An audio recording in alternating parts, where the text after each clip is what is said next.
This is where we begin today on the Salt River.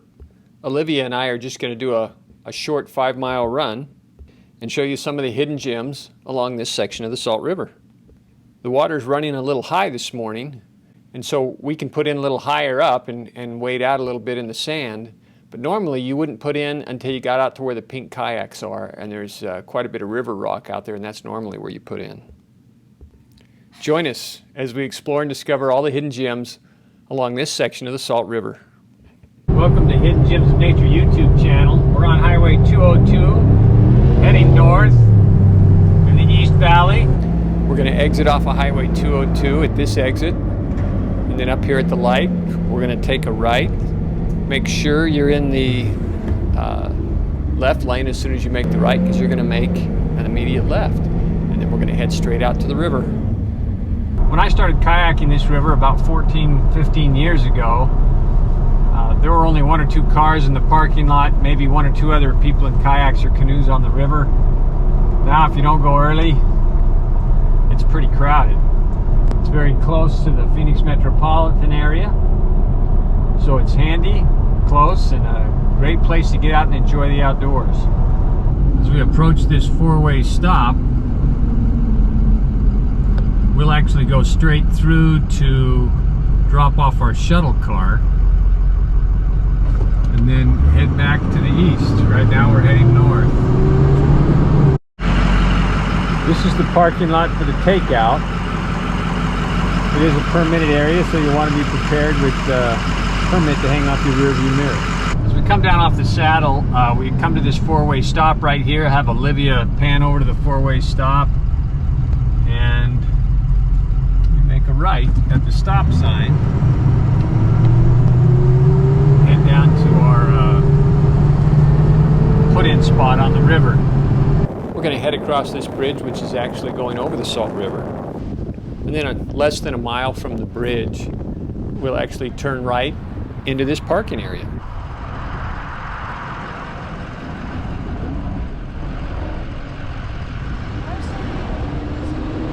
Welcome to Hidden Gems of Nature. We're in the parking lot. I'll pan around so you can kind of see what it is. The road's right behind us. It's all pavement here, so you can bring any kind of car in here that you can get your kayak or your canoe or your paddleboard in. It's a great little section of river. It's so close, so there'll definitely be a lot of people on the river. I'll kind of pan around real quick just so you can see what it looks like. We take a lot of first-time kayakers with us when we go down this river. So we use this section to teach them how to kayak in moving water. And we usually have them go in and out of the reeds here on the right-hand side, but because the river is so high today, we can't really do that. So what we use is some of these islands of reeds that are out here in the middle of the river to teach them how to maneuver in the moving water. There you go. She's not a beginner though. She's been on lots of river trips and overnight trips. So this is the first rapid on the river. It's just a couple hundred yards down from the put-in spot. It's a small class 2. It's really a class 1, but because of a couple of rocks you have to maneuver at the end and around the corner, increases the rating on it. But it's really quite an easy rapid. Nice one for the beginners to learn how to turn on the raft on the river. We'll make sure we miss the rocks at the end.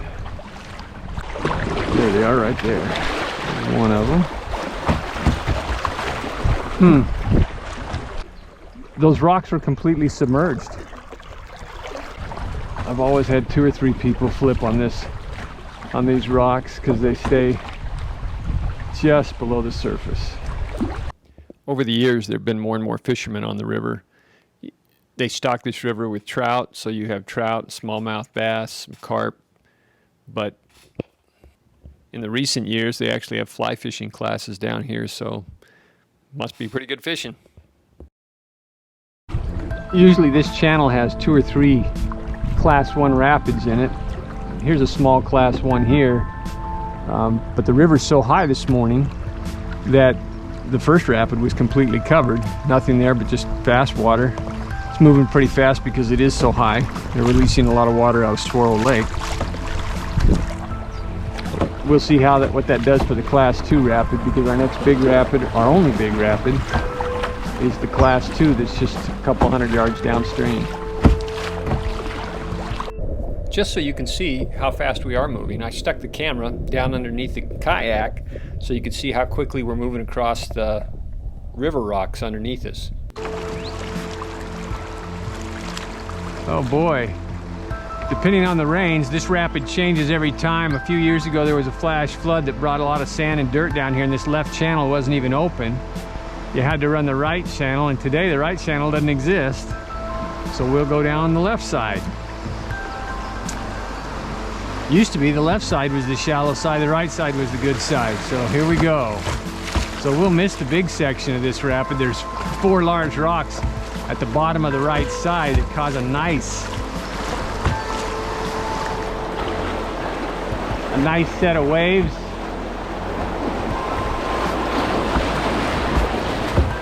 I guess we'll miss those.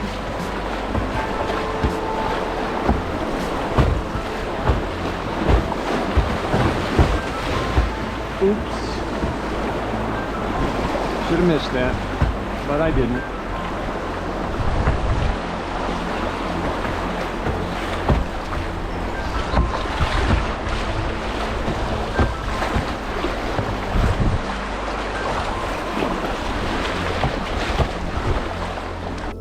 After I ran the rapid, I thought I'd flip around and get a picture of Olivia coming down.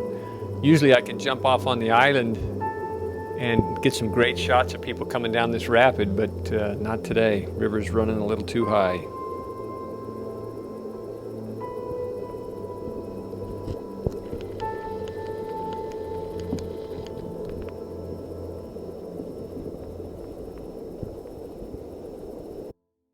Usually river right is too shallow and you have to run left side. Again, it depends on the flows.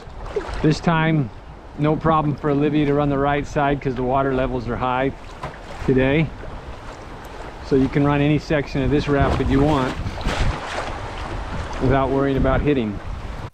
Even though there's lots of people on the river, surprisingly, you see a lot of wildlife on this river. So if you like to see a lot of wildlife, it's a great run. For some reason, the turkey vultures love this corner of the river. We'll also see great blue herons, an occasional snowy egret, and in the wintertime they have bald eagles that nest in different sections of the river.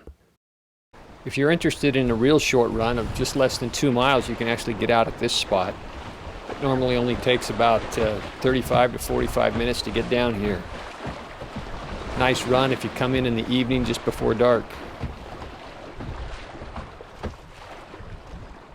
You can see the people fishing here on river left.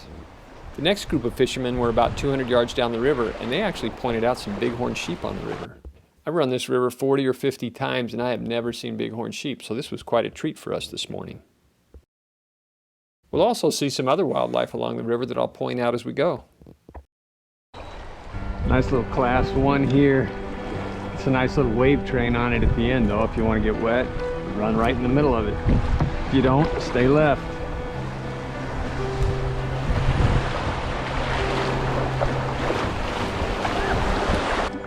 Oh, great blue heron, huh? There's a great blue heron over there on the river. Just as we head into the rapid, we'll follow Olivia right down the rapid. So this section of the river is a great beginner section. There's enough class 1 rapids and that big class 2 that makes it fun and interesting. Great river just to relax on for a Saturday, or come and learn how to kayak or canoe. I don't know if you can see these from the glare of the sun, but a couple of Mustangs sitting here on the side of the river. This is the 3rd herd of horses we've seen along the river. And in fact, a couple hundred yards down from this herd is a 4th herd.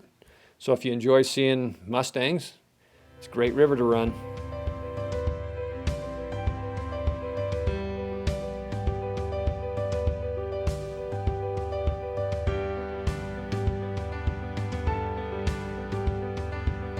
This used to be a popular place along the river where people would climb up and jump off the cliff. It was a little alcove with some steps dug out of this mud face.